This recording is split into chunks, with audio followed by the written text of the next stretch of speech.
Kembali tim Cimat punya cerita dengan judul Misteri Ranjang Perawan bagian yang kelima, ditulis Abidin Ubaidillah.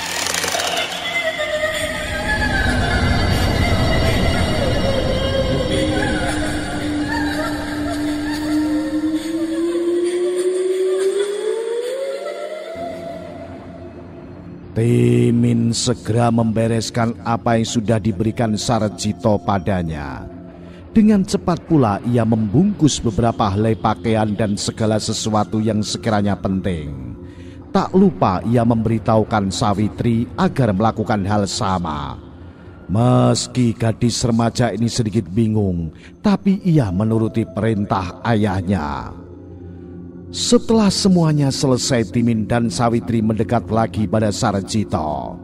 Lelaki tua ini tersenyum, meski matanya menatap kosong ke depan.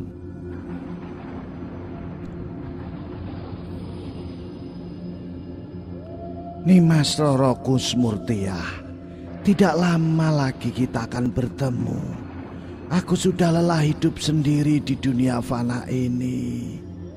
Timin dan Sawitri yang mendengarkan ucapan orang tua itu jelas merasa heran. Siapa Roro Kusmurtiah? Apakah itu kekasih Aki Sarjito di masa mudanya? Timin, sudah saatnya kita berpisah. Bawalah Sawitri menjauh dulu dari tempat ini, ujar Sarjito. Kemudian dia memandang Sawitri. Nduk, terima kasih ya sudah merawat Aki. Satu saat kamu pasti akan ketemu seorang pemuda yang sayang sama kamu. Sawitri merasa sedih mendengar kata-kata Ki Sarjito. Ia pun menghambur dan memeluk orang tua yang sudah dianggapnya sebagai kakeknya sendiri. Sawitri pun menangis haru. Iya, Aki. Aki, Witri tidak tahu apa yang akan terjadi. Tapi Witri berharap kita masih bisa bertemu lagi, ucap Sawitri sambil sesegukan. Sarjito memeluk erat gadis remaja itu. Penerawangan batinnya menangkap ada derita yang memilukan yang akan dialaminya. Karena itu Sarjito meminta Timin untuk membawa Sawitri menyingkir. Namun terlambat.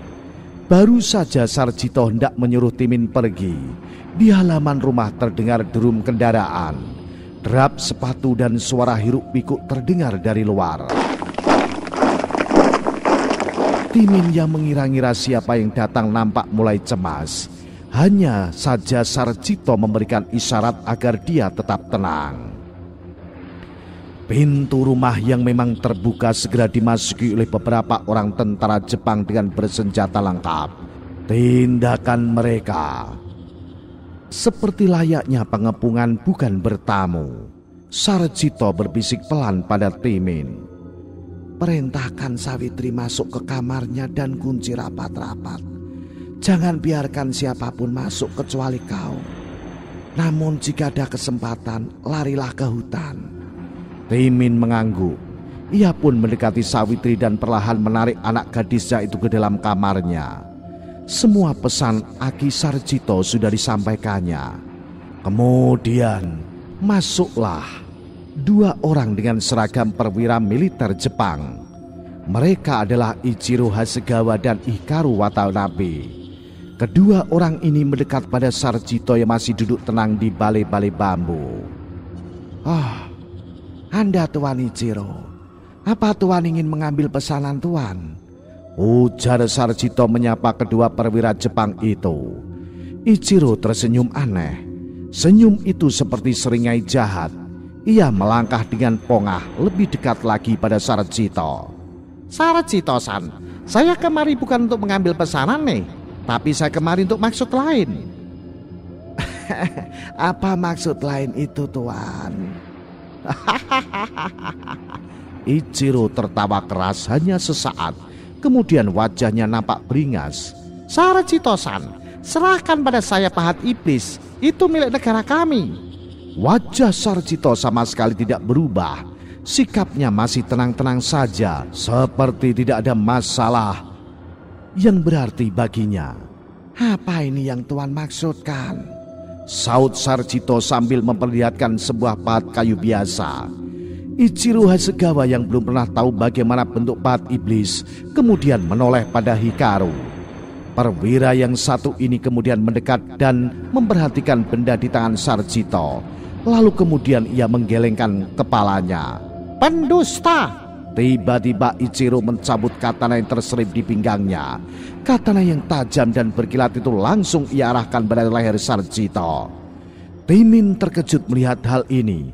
Yang sudah berbekal golok hampir saja mencabutnya, tapi dengan tenang Sarjito melarang Timin. Tidak usah Timin, aku tidak apa-apa. Tuan-tuan ini tidak akan melukaiku. Hikaru melihat ada yang lain dari orang tua ini. Sama sekali tidak ada rasa takut saat senjata sudah ada di lehernya. Dia mendekati Ichiro dan berbisik pelan. Hati-hati, dia bukan orang sembarangan. Hanya saja Ichiro Hasegawa adalah orang yang terlalu jumawa dengan kemampuannya. Dengan gerakan cepat seolah ingin membuat gentar Sarjito, perwira Jepang ini menggores lengan orang tua ini yang sebelah kiri. Semua sempat menahan napas, apalagi Timin. Ia takut Ki Sarjito akan terluka. Namun yang terjadi justru membuat semua orang melongo. Jangankan terluka, tergores sedikit pun tidak. Jelas ini membuat Ichiro dan orang-orangnya terheran-heran. Sarjito hanya tersenyum. Ia tidak melakukan gerakan apa-apa untuk membalas. Tangannya lebih memilih menggenggam erat kotak kayu yang berukir naga itu. Kemudian perlahan Sarjito menggigit jari telunjuknya sendiri sampai berdarah. Darah itu ia oleskan pada mata kedua naga dalam ukiran itu. Naga angkasa dan naga bumi, Harupat dan Jatunda. Ini aku persembahkan darahku. Bunuh mereka yang bermaksud jahat padaku dan keluargaku. Aku persembahkan nyawaku. Sarjito mengucapkan kutukannya pada kotak kayu itu. Bulu kuduk semua yang hadir di situ meremang. Kata-kata Sarjito seperti hipnotis bagi mereka. Timin sendiri yang sedari kecil diasuh Sarjito baru kali ini melihat orang tua itu melakukan ritual gaib.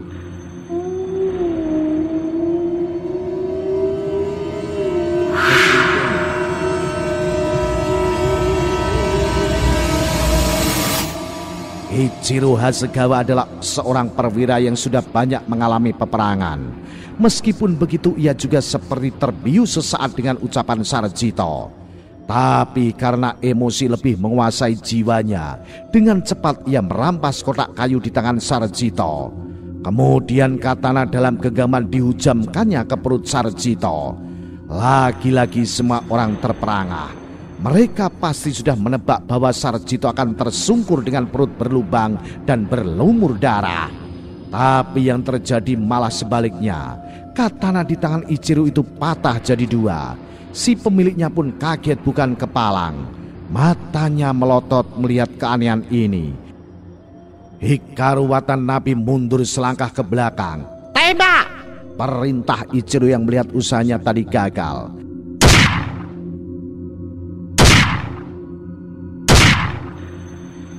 Dengan cepat beberapa orang prajurit mengokang senjata dan membidik Sarjito.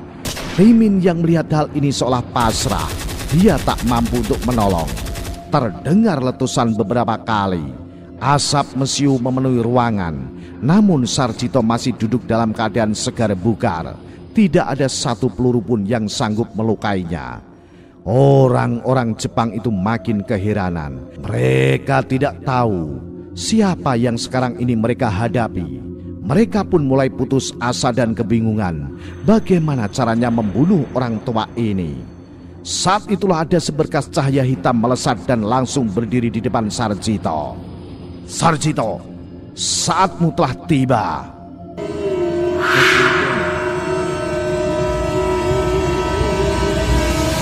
Sarjito terperangah saat melihat orang gagah berpakaian serba hitam. Tegak berdiri dengan kokoh di depan matanya. Pikirannya sejenak menerawang. Lelaki gagah ini yang pernah menyelamatkannya dari tikaman senjata aneh berupa taring oleh Demang Wiroguno. Siapakah sebenarnya orang ini? Lalu kenapa dia muncul di saat segenting ini? Keterkejutan Sarjito juga dialami oleh yang lainnya. Timin memandang aneh pada lelaki yang muncul secara tiba-tiba itu. Akan tetapi dari kata-kata yang ia tangkap, sepertinya orang itu sangat mengenal Aki Sarjito. Begitu juga dengan komandan pasukan Jepang, Ichiro Hasegawa dan Hikaru Watanabe. Keduanya tak ayal ikut kaget dengan kemunculan orang aneh itu secara tiba-tiba. Tapi sebagai orang yang hidup dalam disiplin militer, tentu keduanya cepat tanggap. "Tembak pengacau itu!" teriak Ichiro memberi perintah. Para serdadu Jepang yang awalnya ikut merasa kaget segera tersadar saat komandannya memberikan perintah. Dengan seketika beberapa laras senapan terarah pada lelaki berpakaian serba hitam itu. Dalam hitungan detik terdengar letusan senapan memekakkan telinga.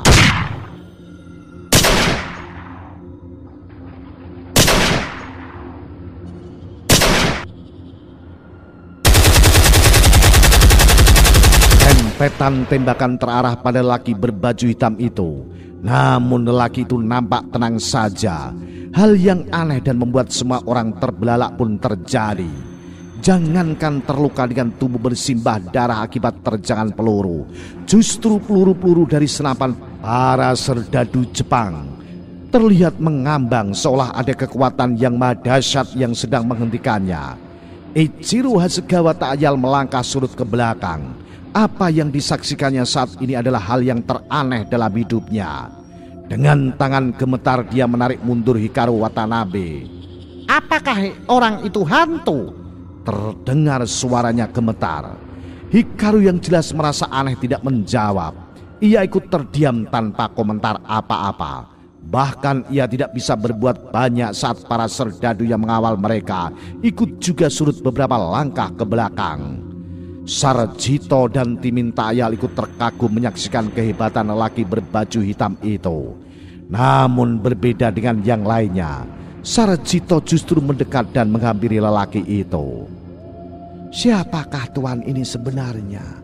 Bukankah tuan yang sudah menyelamatkanku dari Demang Wiroguna?" "Aku tidak menyelamatkanmu, Sarjito. Hanya saja saat itu kematian belum ada padamu. Ketahuilah, aku ini Datuk Singgalang dari Pulau Andalas," jawab lelaki berpakaian hitam itu yang ternyata adalah Datuk Singgalang.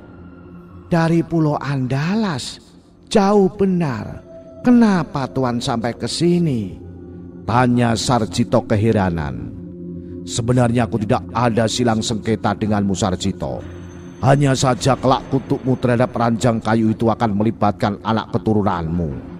Sarjito terkesiap, matanya nanar menerawang.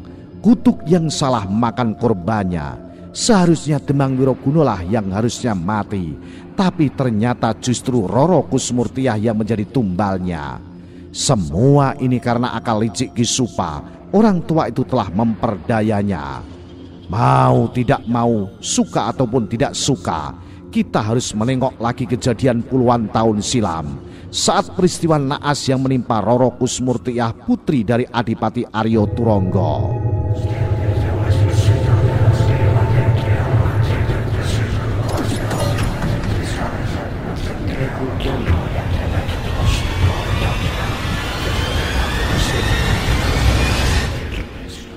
Waktu itu, setelah menyelesaikan ukirannya, Sarjito dengan ditemani Ki Branjangan ayahnya, keduanya pun sowan ke Kadipaten Madiun, menemui Adipati Aryo Turonggo dan juga putrinya Roro Kusmurtiah. Tentu baik sang Adipati dan putrinya sangat senang sekali menerima kunjungan dari kedua abdi dalam kepercayaan mereka itu. Apalagi sang Adipati, ia sangat menyesal sudah mendengarkan laporan yang salah tentang Ki Branjangan. Ternyata Ki Branjangan adalah abdinya yang paling setia. "Kakang Branjangan, apa kabarmu, Kakang?"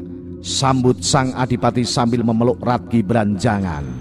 Ki Branjangan terkekeh sambil menjawab, "Sebagaimana yang Gusti Kanjeng Adipati lihat sendiri. Meski usia sudah tua dan bau tanah, tapi tubuh ini masih kuat berjalan kaki dari Jabung ke Madiun." Adipati Arya Turangga pun ikut tertawa. Ia beralih pada Sarjito.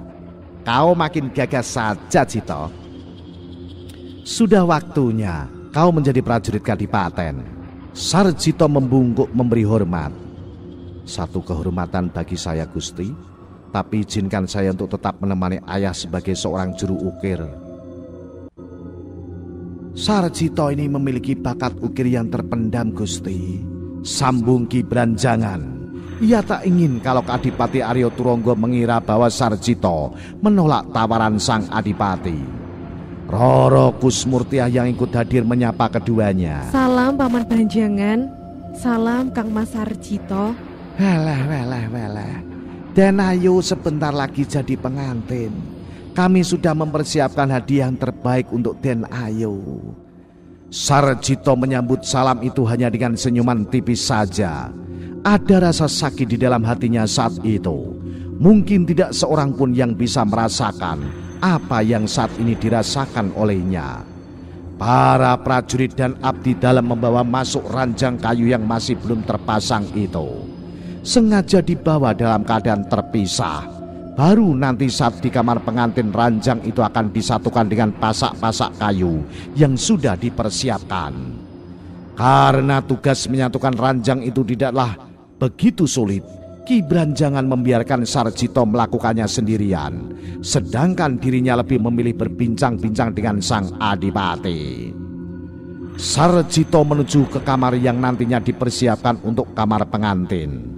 Roro Kusmurtiah mengiringkannya dari belakang. Tidak ada sedikit pun rasa curiga di hati gadis ini, sebab baginya Sarjito sudah merupakan saudaranya sendiri. Padahal Sarjito sendiri sedang mempersiapkan rencana yang kelak justru merenggut nyawa Roro Kusmurtiah. Saya senang Kakang mau berkunjung ke Madiun lagi. Saya kira sejak Kakang marah karena dipindahkan ke Jabung, Kakang tidak sudi lagi kemari. Sarjito tersenyum meski dalam hati sebenarnya ia menggerutu. Untuk apa menyimpan amarah berlarut-larut nih, Mas? Justru akan merugikan diri sendiri. Kakang sudah menganggap semua ini sudah ada yang mengatur. Kita ini hanyalah pelakon yang tinggal memerankannya saja. Roro Kusmurtiah tersenyum senang. Dari kalimat itu ia menangkap bahwa Sarjito saat ini sudah berubah lebih dewasa dan lebih arif. Sarjito mulai merakit ranjang pengantin yang sudah sekian lama ia persiapkan. Roro Kusmurtiah terkagum-kagum menyaksikan keindahan ukiran ranjang itu. Nampak ukiran sepasang naga yang sangat hidup. Indah sekali ukiran ini, Kakang. Apa Kakang sendiri yang membuatnya? Sarjito mengangguk. Betul nih, Mas. Sengaja Kakang mengukirnya sendiri sebagai kenang-kenangan agar kelak selalu Nimas mengingatnya. Ranjang jelek begitu apa bagusnya? Ukiran orang-orang Jepara jauh lebih bagus. Serentak keduanya menoleh ke arah suara itu. Seorang pemuda tegap dengan berpakaian kebesaran seorang demang tengah berdiri dengan berkacak pinggang. Sarjito yang belum mengenal orang itu hanya terdiam tidak berani menyaut. Sedangkan Roro Kusmurtiah hanya menghela napas panjang. Ia tidak suka dengan sifat sombong yang dan selalu merasa paling hebat dari calon suaminya itu. Kalau dia jeng suka, nanti Kanda bisa pesankan ranjang yang lebih bagus lagi dari Jepara. Ujar Demang Wiroguno sambil mendekat matanya menatap nyalang pada Sarjito. Ranjang ini sangat bagus, Kanda. Lihatlah ukiran sepasang naga itu. Sangat indah, bukan? Demang itu tersenyum mengejek. Ia meraba-raba ukiran pada ranjang yang sedang dirakit oleh Sarjito. Ukirannya kasar, kayunya juga bukan jati pilihan. Ujar Demang Wiroguno yang sedang berusaha menjatuhkan Sarjito. Roro Kusmurtiah mulai tidak tenang. Ia tidak suka melihat pekerjaan Sarjito diremehkan, apalagi sudah pasti Ki Branjangan ikut serta dalam pembuatan ranjang ini. Tentunya tidak sembarangan. Ki Branjangan memilih kayu untuk dijadikan ranjang yang diadakan untuknya. Ini kayu jati terbaik, Kanda. Ki Branjangan bukan juru ukir kemarin sore. Ki Branjangan adalah orang kepercayaan Romo Adipati. Pembelaan Roro Kusmurtiah justru membuat Demang Wiroguno merasa diremehkan. Demang satu ini memang memiliki sifat yang suka pamer dan cenderung suka merendahkan hasil kerja orang lain. Apalagi jika orang itu tidak disukainya. Dengan jumawa ia mencabut kerisnya. Dengan ujung keris itu ia menorehkan pada sisik-sisik naga dalam ukiran Sarjito. Melihat hal ini, tentu saja Sarjito marah. Tetapi ia tidak mampu berbuat apa-apa, hanya menahannya di dalam hati. Berbeda dengan Roro Kusmurtiah, ia berteriak marah melihat ulah dari calon suaminya itu. Hentikan, Kanda, atau aku akan melaporkan hal ini pada Romo Adipati. Teriakan Roro Kusmurtiah justru membuat hati Demang Wiroguna panas. Alih-alih hanya menoreh ukiran dengan ujung kerisnya, kini ia malah menyabetkan kerisnya. Nampak ukiran dan kayu ranjang itu terkelupas sebab keris Demang Wiroguna itu memang sangat tajam. Sarjito memerah wajahnya. Amarahnya pun sudah tak tertahankan lagi. Hampir saja ia maju dan menerjang Demang Wiroguna. Untung saja kemudian datang Adipati Aryo Turonggo bersama Ki Branjangan. Demang Wiroguna tertunduk malu. Ia tentu sangat takut jika Adipati Aryo Turonggo marah dan membatalkan pernikahan ini. Apa yang kau lakukan itu, Wiroguna? Tindakanmu itu tidak pantas untuk seorang pemimpin. Ki Branjangan yang meskipun kecewa dengan tindakan Demang Wiroguna, tapi ia berusaha untuk menengahi hal ini. Sudahlah Gusti, tidak apa-apa. Kami bisa memperbaiki semuanya itu dengan cepat.